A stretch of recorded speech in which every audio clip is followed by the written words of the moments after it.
Érase una vez,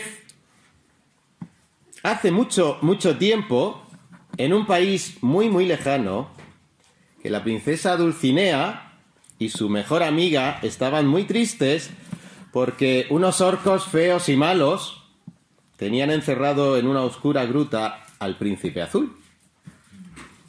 Un día, cuando ellas estaban llorando de pena, se les apareció el hada madrina con un vestido resplandeciente. Y les dijo: no lloréis más porque el príncipe azul ya no está encerrado, ya que con mi magia ha conseguido escapar, matando a los orcos. Así que ahora está libre y va a la capital del reino para ser proclamado rey y casarse con la princesa Dulcinea. Y así ocurrió. Y se casaron y fueron felices y comieron perdices. Y como dice el final, colorín colorado, este cuento se ha acabado. Todos reconoceréis en esta breve historia que no es real, ¿verdad? Es ficticio lo que acabo de contar. Y lo podemos reconocer, por un lado, porque los personajes que intervienen, princesas, príncipe azul, hadas madrinas, los orcos, son personajes ficticios. Y de eso no nos cabe duda. Pero es que además el vocabulario de este cuentito también nos dice que es algo ficticio. Érase una vez, colorín colorado, y comieron perdices, ¿verdad? Todo lo que se dice en esta breve historia, evidentemente, nos hace pensar directamente que es un cuento. Pero, queridos hermanos, he titulado esta mañana el sermón de esta manera: no es un cuento chino. Porque hoy, queridos hermanos, vamos a ver cómo, leyendo en la Escritura ese pasaje que hemos leído al principio de la reunión, cómo la Escritura misma, en Mateo capítulo 28, versículos del 1 al 10, nos va a dar suficientes argumentos para que creamos que lo que en esta lectura se va a decir no es un cuento chino, sino que es el acontecimiento verídico más singular e importante en la historia de la humanidad.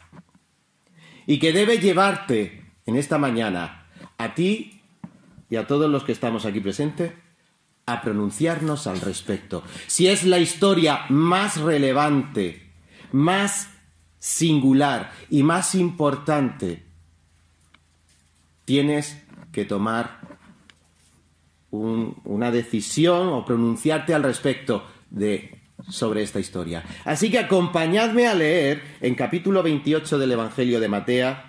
Leemos otra vez el versículo 1. Pasado el día de reposo, al amanecer del primer día de la semana, vinieron María Magdalena y la otra María a ver el sepulcro. Y hubo un gran terremoto porque un ángel del Señor, descendiendo del cielo y llegando, removió la piedra y se sentó sobre ella. Su aspecto era como un relámpago y su vestido blanco como la nieve. Y de miedo de él, los guardas temblaron y se quedaron como muertos. Mas el ángel respondiendo dijo a las mujeres: no temáis vosotras, porque yo sé que buscáis a Jesús, el que fue crucificado. No está aquí, pues ha resucitado, como dijo. Venid, ved el lugar donde fue puesto el Señor. E id pronto y decid a sus discípulos que ha resucitado de los muertos, y he aquí va delante de vosotros a Galilea. Allí le veréis. He aquí, os lo he dicho.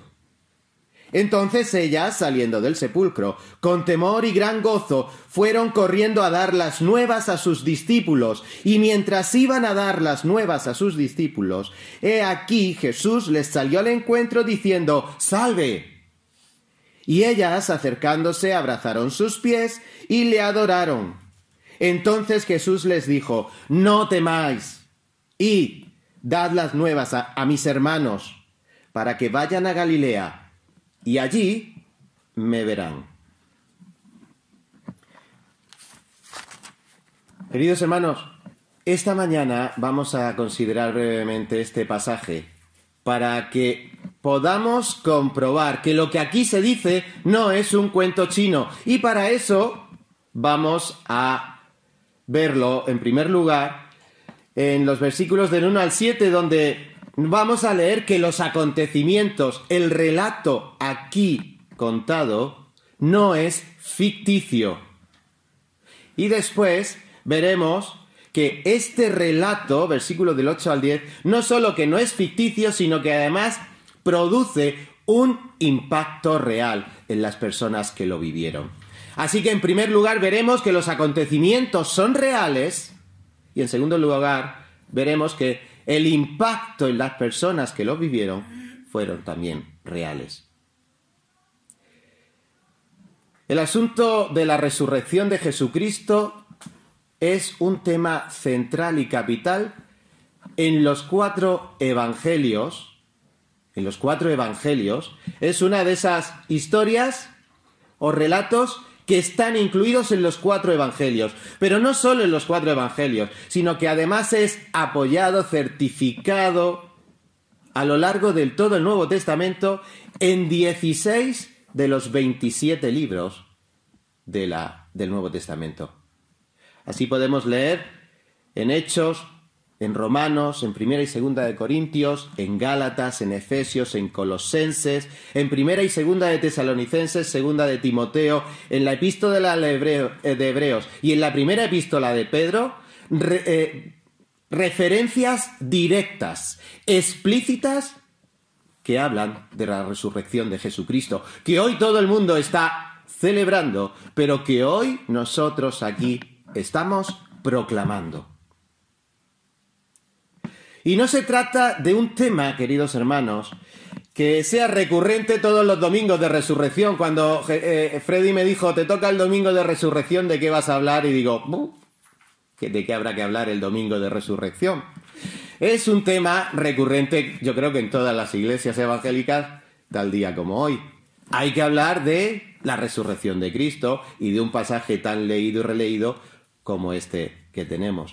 Pero, queridos hermanos, nos tiene que quedar claro cuando salgamos de aquí que la resurrección de Jesucristo no es un tema recurrente para el domingo de resurrecciones, según nuestro calendario cultural y religioso, sino que es un tema medular y recurrente en toda la revelación bíblica y, por tanto, debe de estar presente siempre en nuestro púlpito y en nuestra predicación o nuestra compartir la predicación del Evangelio con cualquier persona con la que podamos hablar.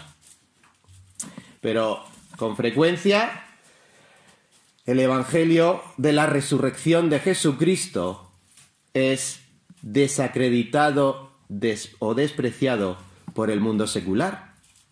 Y esto no es de ahora. Esto el mismo apóstol Pablo, al principio de la predicación del Evangelio en la iglesia, ya lo encontró. Si me acompañáis a Hechos capítulo 17, Pablo está en su segundo viaje misionero y ha llegado a Atenas. Y en Atenas ha comenzado a predicar al Dios no conocido, ¿recordáis ese pasaje? Hechos capítulo 17, y está predicando a los atenienses. Y cuando llegamos al versículo 32, dice, pero cuando oyeron lo de la resurrección de los muertos, unos se burlaban y otros decían, ya te oiremos acerca de esto otra vez, en otra ocasión. ¿Qué es esto de hablar de resurrección de muertos? Ya le costó a Pablo el que cerraran los oídos el mundo secular.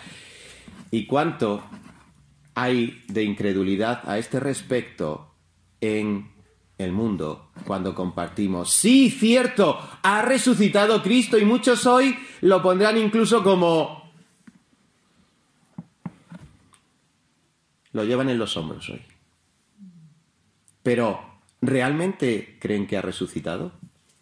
Pero no solo podemos pensar esto, también hay muchos hermanos en la fe, nosotros mismos, que de alguna manera podemos llegar a ignorar este hecho radical para nuestra fe o infravalorarlo De manera que, ya sea en nuestras consideraciones personales de la Escritura o a nivel personal o bien desde la Iglesia, no siempre se predica tan a menudo como se debería la cruz y la resurrección de Cristo. Algo que es realmente medular, es la espina dorsal del Evangelio.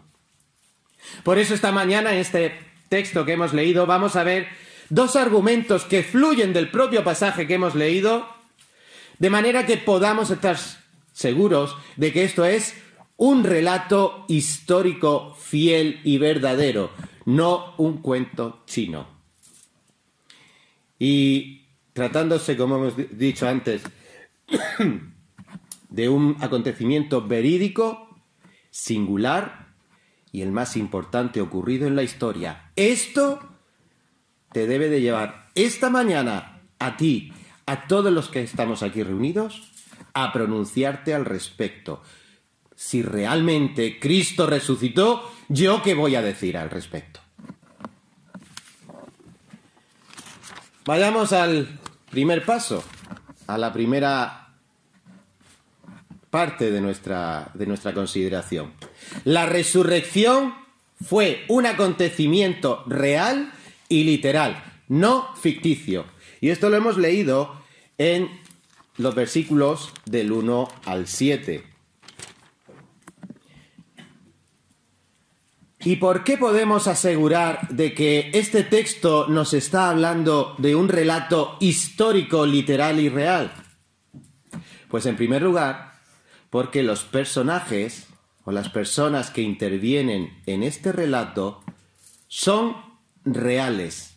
No son como el cuento del principio, personajes de un cuento de hadas, de un cuento chino, sino que son personajes reales. Y el primer personaje, la primera persona que aparece, hemos leído que fue, versículo 1, María Magdalena. ¿Cuánto se ha dicho de María Magdalena? ¿Y qué mal se ha interpretado a esta persona? Se ha llegado a decir, y hay personas que ya lo creen firmemente, que fue la esposa de Jesucristo, la esposa oculta, la esposa desconocida, con la cual llegó a tener un hijo. Gracias. Con la cual llegó a tener un hijo, según dicen los que se creen esto. Pero cuando murió el Señor Jesucristo, está María Magdalena con ese hijo que había tenido con el Señor Jesucristo, se fue de Palestina y acabó recalando por tierras francesas. Y todo esto a través de una novela que fue bastante conocida hace años, que se llevó al cine. ¿Cómo se llamaba? Código Da Vinci.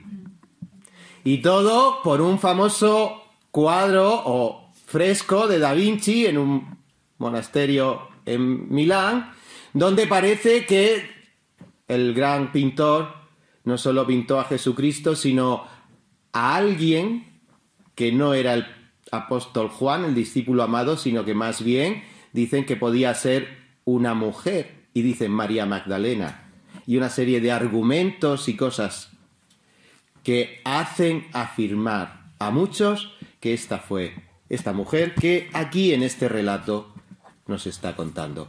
Pero no vayamos a las invenciones humanas, no vayamos a los cuentos chinos humanos, vayamos a contexto histórico, vayamos a los textos más fieles e históricos que se acercaron a la vida de esa mujer, que fueron revelados por Dios a nosotros, y que dicen de María Magdalena. Leed conmigo capítulo 8 de Lucas, versículo 2.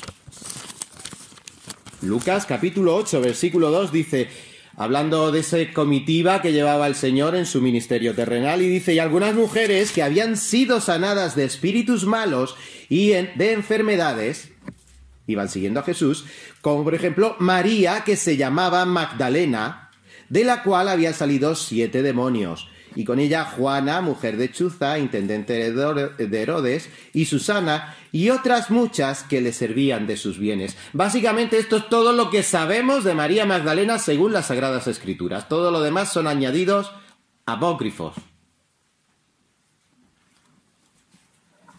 Lo primero que nos dice que era una mujer que seguía a Jesús junto a otras mujeres, y de la cual había sido sanada de 7 demonios. Una mujer endemoniada, de los muchos endemoniados que vemos en el Nuevo Testamento que fueron librados por Dios, el Señor Jesucristo.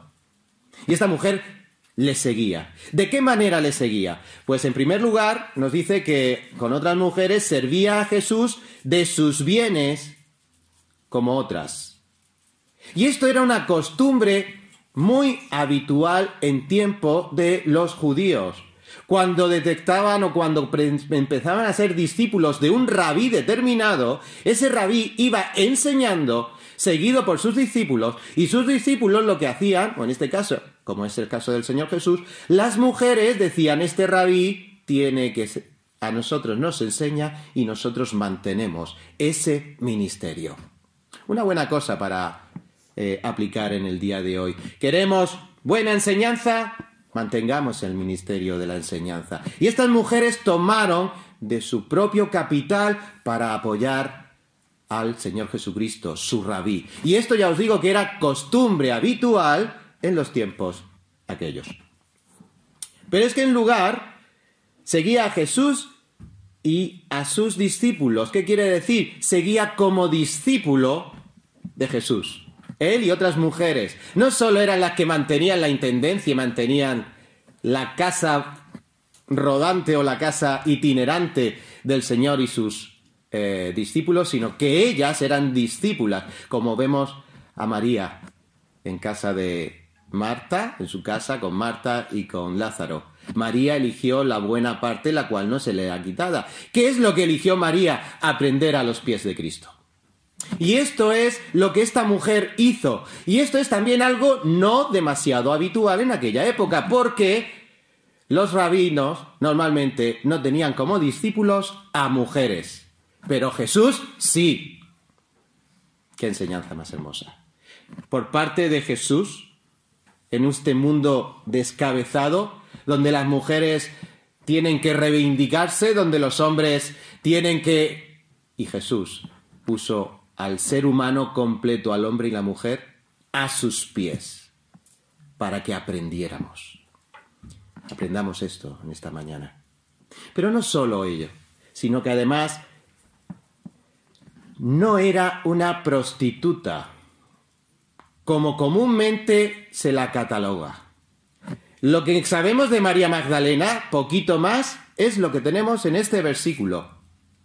Pero en el siglo VI un papa, que veía que a esta persona se la estaba considerando demasiado, pues dijo, pues es una prostituta. ¿Y dónde se basó? ¿Y dónde se basan muchos en que era una prostituta arrepentida que seguía al Señor?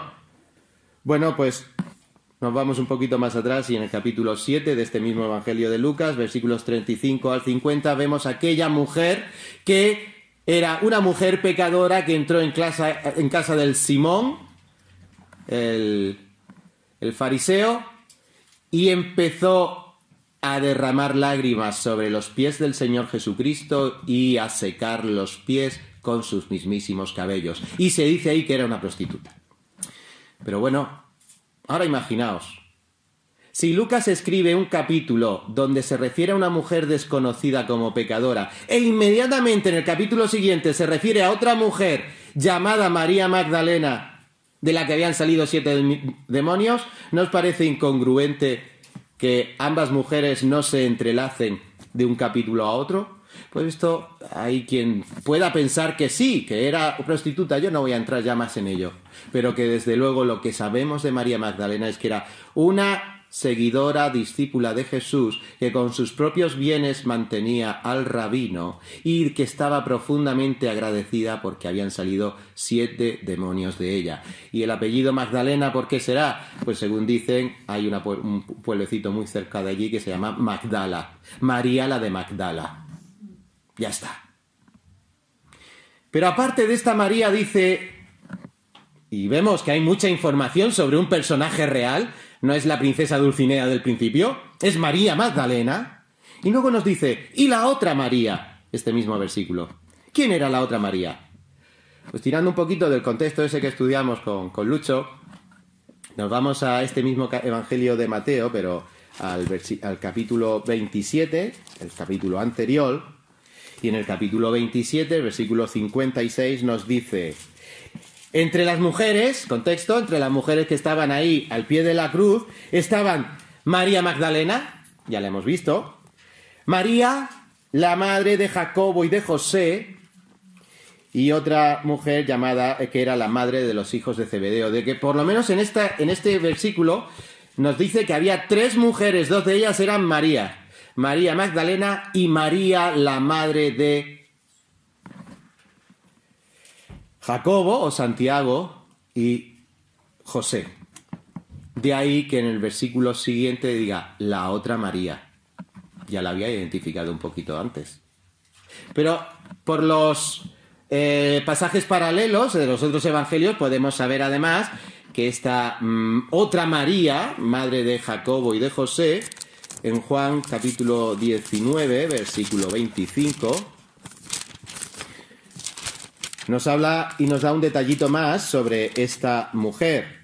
Y nos dice que estaban junto a la cruz de Jesús, su madre y la hermana de su madre, María, la mujer de Cleofas, y María Magdalena. Este Cleofas es también traducido en el Evangelio de Marcos como, de Mateo, perdón, en el capítulo 10, versículo 2, como la mujer de Alfeo.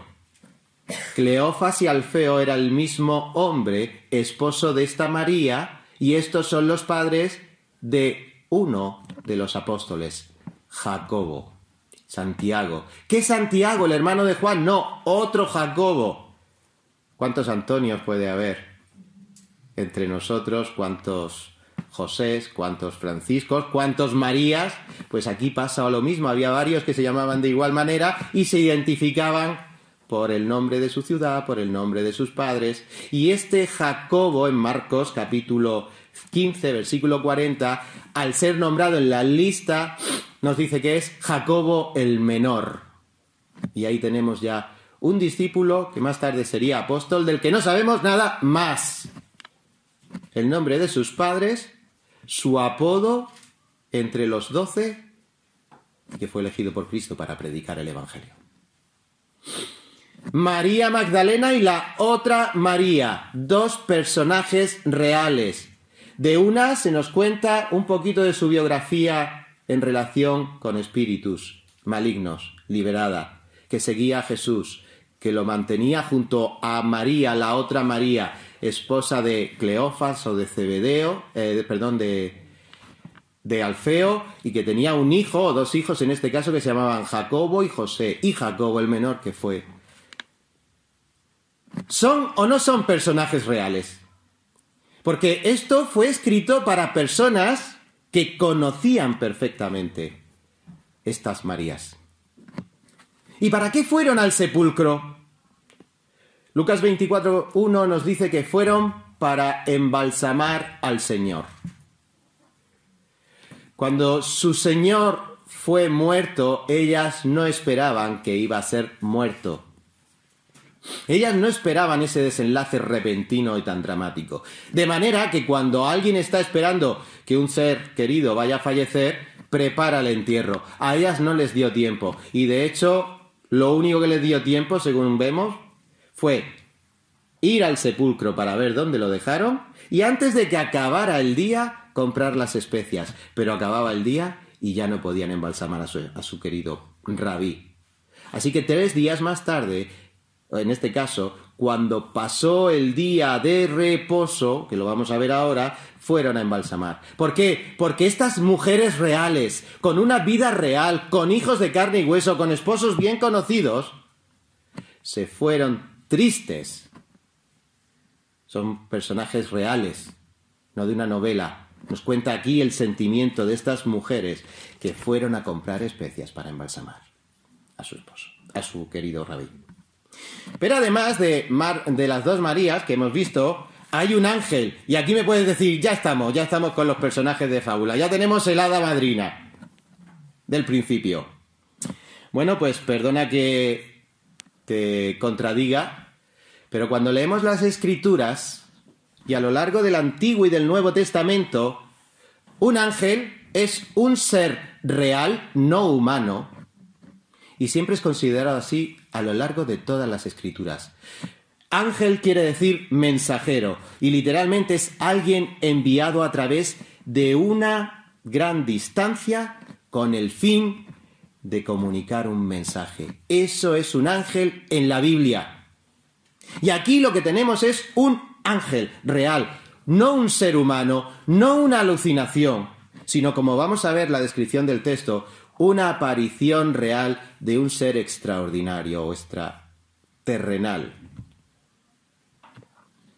Un mensajero. Y es así como aparece siempre en la Biblia. ¿Y cómo sabemos que está hablando de un personaje real, tal como hemos visto con las mujeres? Pues es un ángel que en el capítulo 2 nos dice que descendiendo del cielo y llegando es alguien con movimiento, removió la piedra, la gran roca que cubría el sepulcro, es alguien que actúa y se sentó sobre la piedra removida. Y vemos en el siguiente versículo que el ángel habla a las mujeres. Versículo 5, respondiendo dijo a las mujeres: no temáis vosotras, porque yo sé que buscáis a Jesús, el que fue crucificado. No está aquí, pues ha resucitado. Están teniendo una conversación. Hermanos, no hay conversaciones en la ficción. Aquí estamos viendo un ser bien extraordinario, bien no humano, pero un ser que a lo largo de las Escrituras lleva un mensaje de parte de Dios a los hombres. Y esto es lo que tenemos aquí, esto es lo que se está relatando, literalmente, sin invención, sin creatividad. Lo que ocurrió es lo que ocurrió. Un ser con un aspecto resplandeciente, como la nieve era su vestido, que es similar a muchas otras apariciones de seres glorificados o gloriosos que aparecen en la Biblia. Así que tiene aspecto, tiene actuación, se mueve y habla. Esto nos habla de un personaje real. Pero además hay otros personajes. ¿Quiénes tenemos aquí también? Los guardias. Los guardias. De miedo, dice el versículo 4, que los guardias temblaron y quedaron como muertos. ¿Quiénes eran estos guardias? Si nos vamos un poquito atrás, los guardias, capítulo 27, versículo 65, son soldados romanos.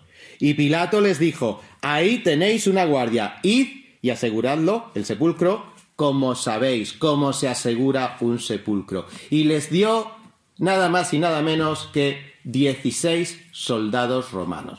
¿Cómo sabemos esto? Bueno, pues la historia es así, nos ha dejado muchas cosas acerca de los romanos, y los romanos, para proteger un punto, utilizaban por día de 24 horas 16 hombres. Si recordamos a Pedro encarcelado, ¿qué tenía a su lado? 2 hombres, 2 soldados a su lado y 2 soldados en la puerta, 4. Pero esto era un servicio de 24 horas, así que cada 4 horas había un relevo, por lo cual necesitabas para cubrir el día completo, ¿cuánto? 4 por 4, 16. Y en este caso, ¿cuál era el punto del que tenían que vigilar? Era la puerta de un sepulcro, con un sello, como nos dice el Evangelio. Estaba sellada, no se podía abrir.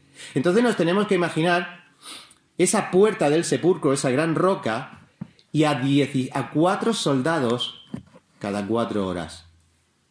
Había un perímetro de 16 metros alrededor de la puerta, infranqueable. Yo estaré de Freddy a 4 metros. Aproximadamente. Un soldado, otro soldado, Jonathan aproximadamente sería otro soldado, 4. Aarón, otro, 4. Ya hay 16 metros. Podríamos ponernos de aquí a la calle y cada 4 metros haber un soldado. Eso es lo que estaban defendiendo estos hombres, la puerta de entrada al sepulcro. Y soldados romanos que sabían su oficio. El hacer guardia sabían cómo era. Pero, ¿por qué digo todo esto? Porque estos hombres no eran timoratos ni negligentes en su oficio. Esto es muy importante. Cuando Mateo escribió esto, todo el que recibía este mensaje sabía que era un soldado romano, un legionario romano. Y por si nosotros no lo sabemos, porque solo hemos visto películas de Hollywood, un soldado romano era un hombre profesional, que estaba en servicio entre 20 y 25 años de su vida, ininterrumpidamente. Y podemos pensar, ¿y por qué se metían 25 años de servicio militar? Bueno, en aquella época, el sueldo fijo, la pensión de jubilación y el seguro médico no existían. Y mucho menos una comida de calidad diaria. Por tanto, en aquella época había muchos hombres, que tenían que ser ciudadanos romanos, que optaban por enrolarse en el ejército. ¿Por qué? Porque eso es lo que tenían.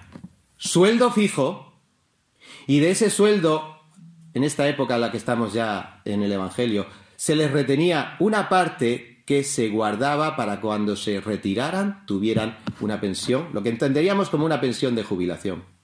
Pero es que además estos hombres que estaban en campaña o estaban en un campamento, estaban acuartelados, tenían la mejor medicina de la época, porque no había médicos para los de fuera, pero para los soldados había médicos y tratamientos, fuera la enfermedad que fuera, no solo las heridas de batalla.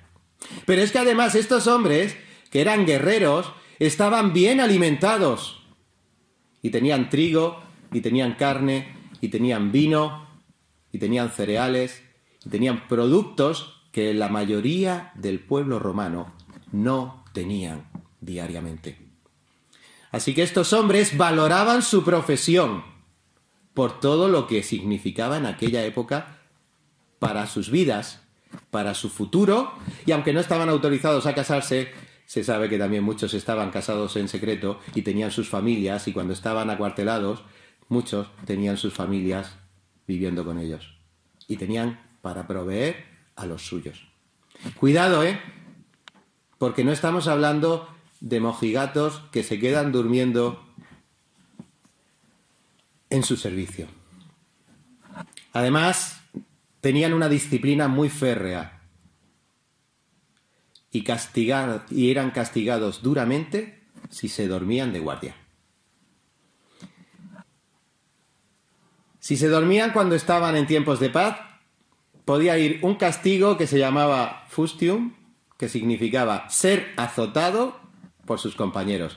Y os puedo asegurar que los azotes con un látigo, con puntas de hueso en el extremo, no creo que por muy duros que fueran estos legionarios, quisieran padecerlo por una siesta.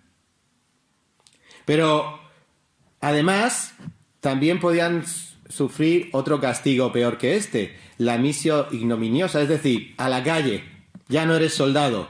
¿Y qué perdían? Sueldo fijo, buena comida, seguro médico, pensión de jubilación, el mantenimiento de su familia. Y se iban con una mano atrás y otra adelante. Así que estos hombres no podían decir, voy a ser negligente en esta guardia.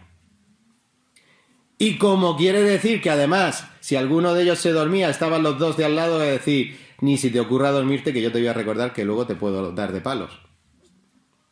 Pero es que además, si el tiempo era tiempos de guerra, estos castigos todavía eran peor. Y estaba uno que se llamaba el fustatum, que quería decir que eras apaleado y apedreado por tus compañeros de milicia hasta la muerte. Eras condenado a muerte y eran tus propios compañeros que con garrotes te apaleaban hasta que morías y te remataban con piedras. ¿Qué pensáis que estos soldados, cómo se tomaron el hacer guardia en esa cueva rodada donde había un rabí muerto que había sido tan polémico y que había resultado tan... No me quepa duda, o no os quepa duda, que esto era algo para tomar en cuenta. Pero además de María, o las dos Marías, además del ángel, ¿estos soldados son reales?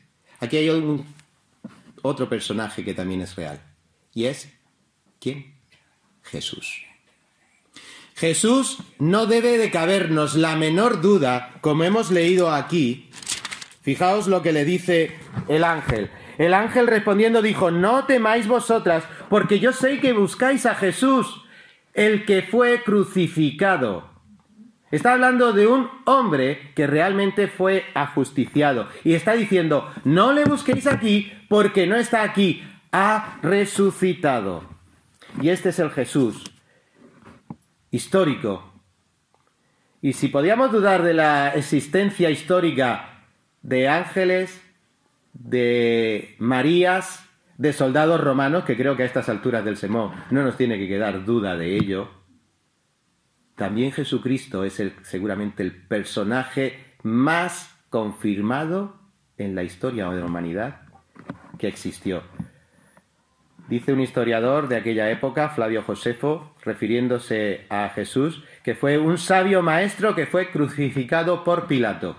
Y esto no lo dijo un creyente, lo dijo un incrédulo. Y este mismo hombre, hablando de Santiago, el que fue obispo de Jerusalén, o la cabeza de la iglesia de Jerusalén al principio, dice: el hermano de Jesús, quien fue llamado Cristo y cuyo nombre era Jacobo. Jacobo, un personaje real de la historia de la iglesia, cuyo hermano fue un personaje real de la historia llamado Jesús, apodado el Cristo. Hermanos, no hay duda. Este relato no es un cuento chino. Habla de personas reales que existieron realmente.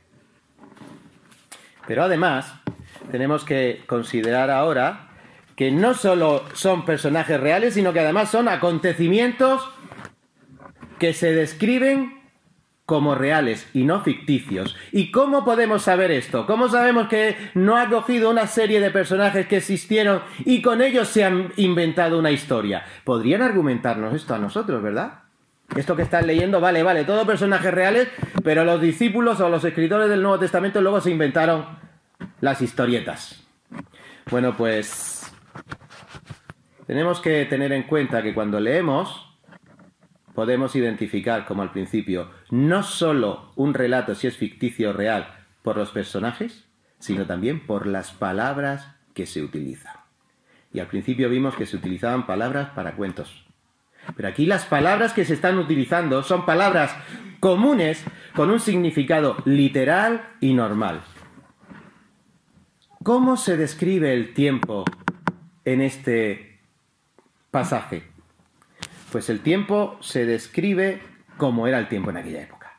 Si nos vamos al versículo 1 pasado, el día de reposo al amanecer del primer día de la semana. ¿Y eso para nosotros qué quiere decir? Pues pasado el sábado al amanecer del domingo.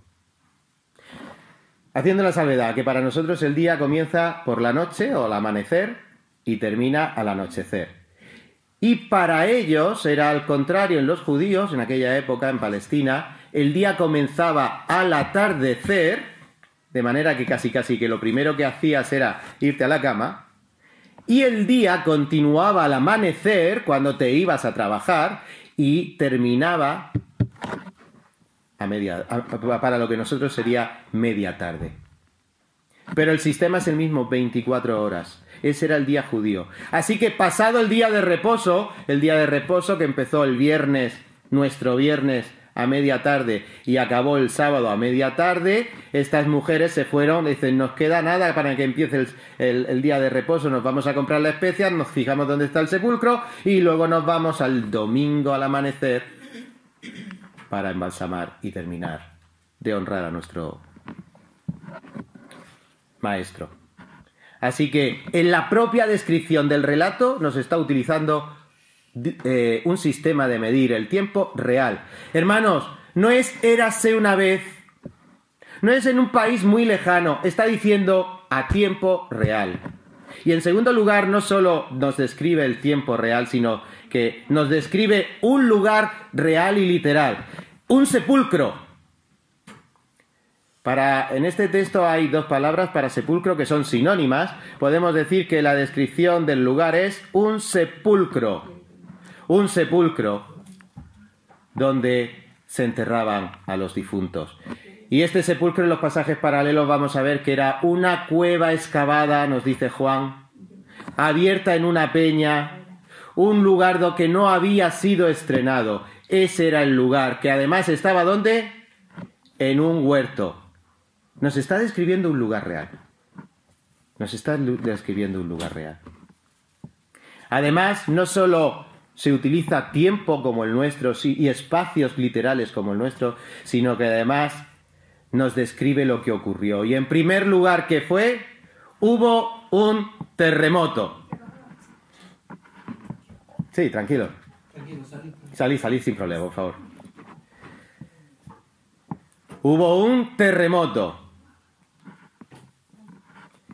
Y la palabrita que se utiliza aquí en terremoto, ¿sabéis cómo se dice en griego? Adiós, Ángeles. Adiós.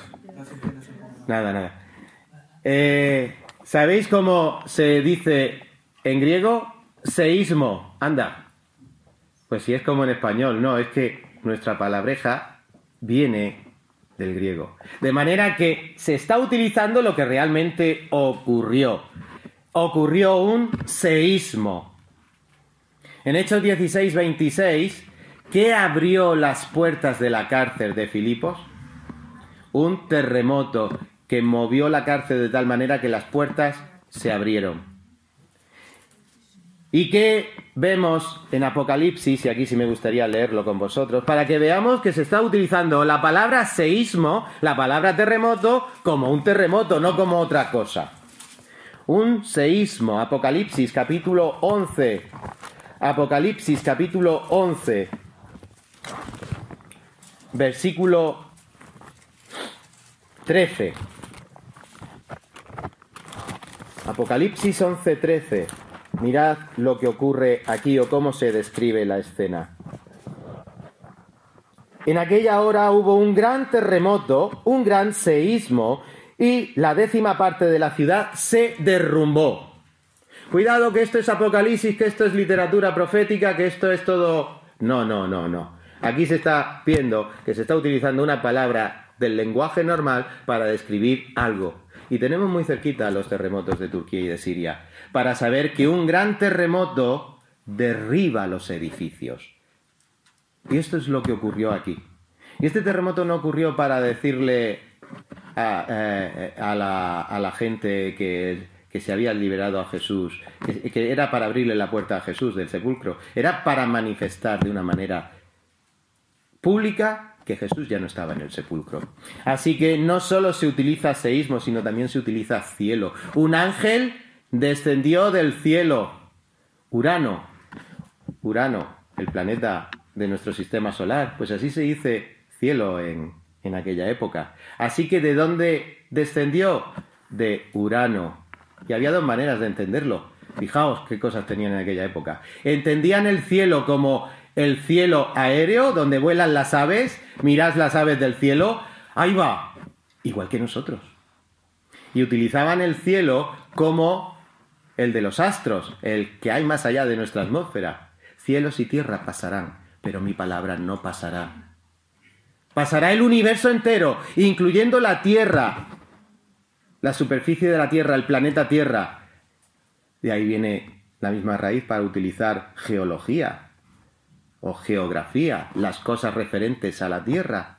Pues el Urano y la Geo se pasarán, pero mi palabra no pasará. ¿Cómo está siendo utilizada la palabra? Literalmente. Hermanos, que nadie nos convenza de lo contrario. Aquí se está contando una historia real, no un cuento chino. Tenemos que estar afirmados en nuestras convicciones. Y no porque nosotros lo creemos con la fe ciega, sino lo creemos porque la palabra de Dios lo afirma.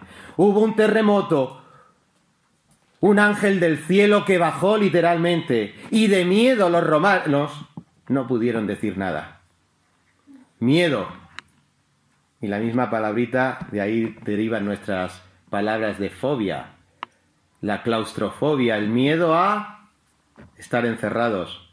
O la agorafobia, el miedo a estar en espacios públicos. O la hidrofobia, algunos dirían el miedo a bañarse. No, el miedo al agua. Esta semana hemos tenido mucho miedo. Hicimos una excursión. El famoso teléfono nos guió por un camino que cada vez era más estrecho, más empinado y acabó en medio de una sierra. Y cuando llegamos al final, donde podíamos parar el coche, vemos un cartel que dice prohibido coches, motos y todo lo que lleve ruedas. Y nosotros dijimos, hemos metido la pata. Pero si queréis saber lo que es la fobia, el miedo, que es lo que tuvieron estos romanos, y estamos hablando de personajes literales que estaban acostumbrados a enfrentar el miedo, y aquí se quedaron petrificados, ahí en el coche no había quien hablara. Estaba todos callados, y algunos hasta tapados para no ver la carretera. Eso es miedo. Eso es lo que nosotros estamos leyendo aquí. Unas personas no acostumbradas a tener miedo, que estaban paralizadas por el miedo. Y quedaron como muertos. ¿Qué quiere decir esto? Pues de esta misma palabrita viene necrosis. Cuando alguna parte del cuerpo se te estropea y se muere. O necrológico, todo lo que tiene que ver. ¿Veis cómo lo que se está utilizando es un lenguaje literal? Que no nos cuenten cuentos. Esto es la historia, no un cuento chino. El ángel removió la roca, una gran piedra que tuvo que ser literalmente, como dice aquí el verbo, quitar rodando. El mismo verbo estaba expresando la imagen de lo que tuvo que ocurrir realmente. Una roca redonda que tapaba una cueva y que tuvo que ser removida, fue quitada rodando. ¿Para qué? Y llegamos a la palabra clave. No está aquí, ha resucitado. Jesucristo no estaba ahí dentro, había resucitado. ¿Sabéis a lo que se refiere el resucitar? Así muchos dirán, bueno, de una manera espiritual, continúa en el corazón de todos sus seguidores. No. Resucitar quiere decir directamente levantar, ¿de dónde? Lo que hemos leído, de los muertos. Y a lo largo de la Escritura, cuando vemos el verbo resucitar, está hablando de ¿quién? De uno que estaba muerto, como el hijo de la viuda, en el Antiguo Testamento con Eliseo, y que resucitó. Como la viuda de Naín, que tenía un hijo que estaba muerto, y resucitó, fue levantado. Como Lázaro, que estaba ya en el sepulcro pudriéndose, y fue levantado. Este es nuestro Señor Jesucristo. Este es el que tenemos que predicar, que fue levantado por el Padre. Y queridos hermanos, que no nos quepa ninguna duda, porque esto es lo que realmente está diciendo el texto. Hemos visto que se trata de un acontecimiento real, con personajes reales y relatado con las palabras que nos aseguran que no es un cuento chino. En segundo lugar, y para terminar, estos acontecimientos produjeron un impacto real y no ficticio en las vidas de aquellas personas. Y en primer lugar, versículo 8, entonces ellas, saliendo del sepulcro con temor y gran gozo, fueron corriendo a dar las nuevas a sus discípulos. ¿Por qué? Porque el ángel les dijo, id y anunciar esto a sus discípulos. Lo primero que produce el ser confrontados a esta realidad de la resurrección en estas mujeres, y así tiene que ser en nosotros como creyentes, es la obediencia. Corrieron a dar la noticia, porque el relato era un asunto que no se podía ocultar. Di a sus discípulos que ha resucitado. Hermanos, esto es la médula espinal de la predicación del Evangelio, no otras estrategias. La palabra de Dios, y en este caso, pues hasta en 43 ocasiones, 43 versículos de forma directa entre el libro de los Hechos y Primera de Pedro, como vimos antes, se va a repetir y se va a hacer referencia a que Jesucristo fue levantado de los muertos de manera literal y real por el Padre. Y ahí descansa. Si os vais a 1 Corintios capítulo 15, nada más y que nada menos que 14 referencias directas. Está hablando constantemente. Resucitó, resucitó, fue levantado de los muertos. Y esto hace que estas mujeres, en primer lugar, obedezcan. En segundo lugar, ¿cómo se fueron estas mujeres del sepulcro? También lo hemos leído en el versículo 8. Con temor y gran gozo. Hermanos, realmente, si fuéramos conscientes de lo que Cristo hizo al desaparecer de esa cueva donde estaba sepultado, yo soy el primero que tendría fobos, que tendría mucho miedo. Aunque me dijeran, no temas, y digo, vale, yo temo. Pero este temor ya no estaba como el de los soldados romanos o como el de nosotros ahí subiendo a la sierra. Ahora es un temor que además tiene gozo. No se me ha quitado el susto porque es maravilloso lo que está ocurriendo, la resurrección de mi amado Maestro, pero junto con eso está que tenían gozo, literalmente alegría, sentimientos encontrados. Un cambio radical en esas mujeres que fueron a embalsamar a su querido Maestro. Y salieron gozosas porque había resucitado. Y los mismos ángeles del cielo se lo habían dicho.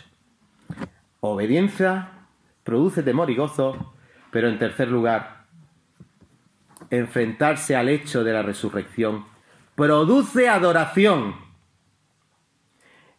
He aquí Jesús les salió al encuentro y les dijo, ¡salve! Y ellas acercándose se abrazaron a sus pies y le adoraron. Entonces Jesús les dijo, no temáis, id a dar las nuevas a mis hermanos para que vayan a Galilea y allí me verán. ¡Salve! El mismísimo Jesucristo se les apareció. De forma literal. Hermanos, de forma literal, que nadie nos diga lo contrario, de forma literal. Y cuando tú ves de forma literal a otra persona, ¿qué le dices? Pues lo que le dice el Señor, hola, ¿verdad? Oye, podíamos haber dicho, no, y el Señor se les apareció y les dio una revelación especial. No, les dijo hola, porque era un hombre real, en este caso ya con el cuerpo glorificado, que nosotros llegaremos a tener, porque Él es fiel el que ha prometido, pero que se dirige a ti, a mí, y se dirigió a aquellas mujeres de aquella manera. Hola, salve, es lo que quiere decir literalmente. No es un cuento chino, es un relato literal. ¿Y qué hacen estas mujeres? Adoraron.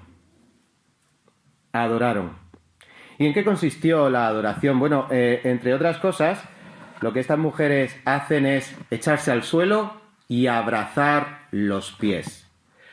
Eso es algo que podría ser en su imaginación, o como hacemos nosotros cuando vamos a un determinado lugar y vemos un altar y nos reclinamos.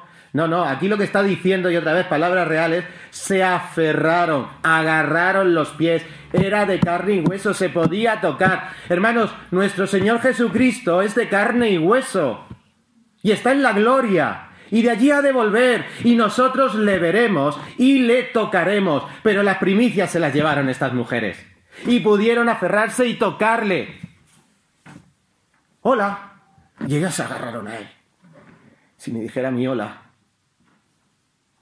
yo creo que el temor se haría a un lado para poder agarrar a nuestro Señor Jesucristo.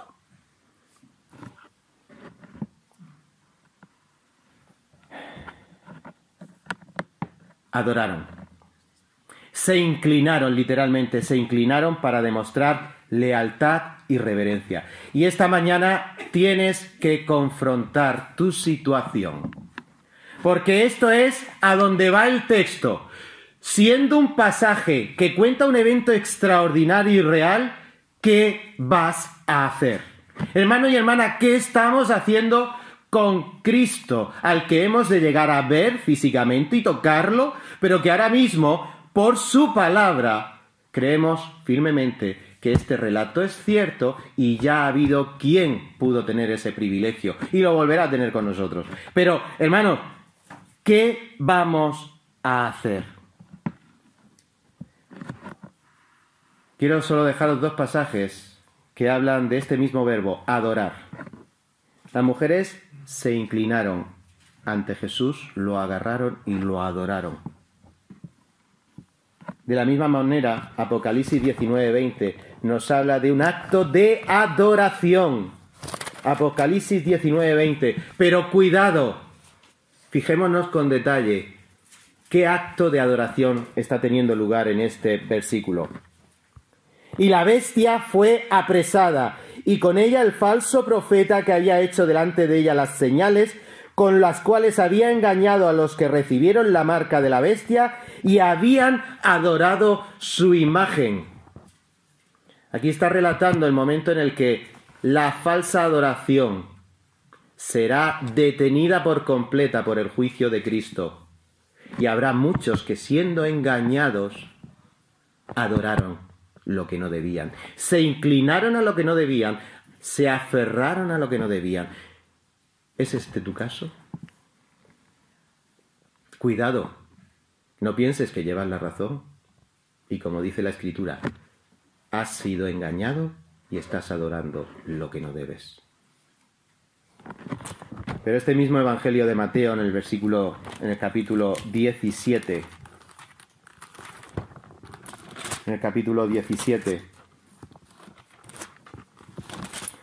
nos dice cómo es esa adoración tierna y verdadera.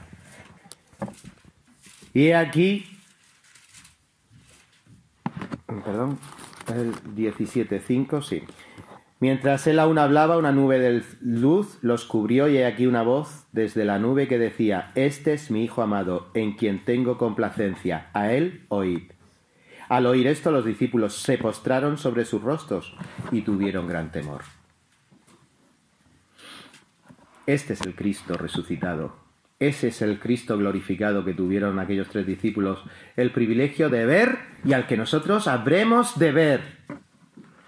Y a este adoramos hoy para adorarlo eternamente en su presencia en la eternidad. ¿A quién adoras? ¿Has sido engañado? Hoy está aquí el Cristo resucitado para que puedas también inclinarte ante su presencia. Así que, ¿qué impacto produce todo esto en la vida de estas mujeres? Un impacto real y no ficticio, de obediencia, de temor y gozo, de adoración, pero además el impacto sobre estas mujeres fue que escucharon la palabra del Señor Jesucristo. Entonces Jesús les dijo: no temáis, id, dad las nuevas a mis hermanos para que vayan a Galilea y allí me verán. Escuchan a Cristo. Esta mañana, de la manera más sencilla y humilde, a través de este pasaje, Cristo habla. De la manera más literal, la palabra te está confrontando con Cristo. Si eres creyente, para que tengamos ese peso en nuestro corazón de gozo, porque como Él padeció, siendo las primicias de lo que nosotros, Él siendo el primero de lo que nosotros hemos de ser. Las mujeres escuchan la palabra de Jesús y esta mañana tienes el privilegio de escuchar la palabra de Jesús. Y Jesús les dice y te dice: no temas. Y también les dijo: id a mis hermanos, a mis hermanos. Antes los llamaba discípulos, ahora eran hermanos. Nosotros, por el privilegio que el Señor nos ha dado en Cristo Jesús, somos sus hermanos. Y como dijo en Mateo 12:50, mis hermanos son, o mi familia, mi madre, mis hermanos son los que oyen la palabra y la hacen. Oyen la palabra, lo que estaban estas mujeres recibiendo, lo que tenemos que recibir. De ahí la importancia de ser estudiosos en la palabra de Dios y aprovechar las oportunidades de la iglesia, pero no dejar solo el momento de la iglesia, sino cada día nuestra vida, llenarla y rebosarla de la palabra de Dios. Son mis hermanos, mis compañeros de fe, literalmente, los que oyen la palabra y la hacen, y la obedecen. Y estos son los que finalmente ven a Jesús. Que vayan a Galilea, allí me verán. Yo sé que veremos los creyentes a Jesús de carne y hueso glorificado, en carne y hueso glorificado, en un tiempo que solo el Padre sabe. Pero a Jesús se le ve hoy, a través de su palabra. Es esa semilla que germina, sin saber cómo. Esta es la palabra que el Señor les dijo. Los apóstoles y centenares de testigos. En los evangelios, en las escrituras, hay al menos 10 apariciones diferentes. En una ocasión nos cuenta Corintios, el apóstol Pablo, que a más de 500 hermanos a la vez. Hay testigos, ¿eh? En un juicio, con 2 testigos es suficiente. 2, 3 testigos que sean confiables es suficiente. Aquí, hermanos, y esto es vital entenderlo, aquí había testigos a punta pala. Perdonad la expresión tan murciana. Aquí había testigos en cantidades suficientes, no para un juicio, sino para todo lo que pudiera venir acerca de la resurrección de Cristo. Si leemos al final de este evangelio, vemos que ahí se quiso comprar el silencio de los soldados romanos, y ya hemos visto que los soldados romanos no se tomaban su oficio, sabían que podían morir por haberse dejado robar el cadáver, pero nadie se iba a creer que no se habían dormido. Claro que era muy difícil creerse que se habían dormido. Con 4 hombres responsables, uno que se duerma, el otro a pescozones lo despierta. 16 hombres a la vez, todos dormidos, durante toda una noche. Eso en un guardia romano era imposible. Pero el que está empeñado en no creer, hará todo lo posible para no creer. Y es lo que los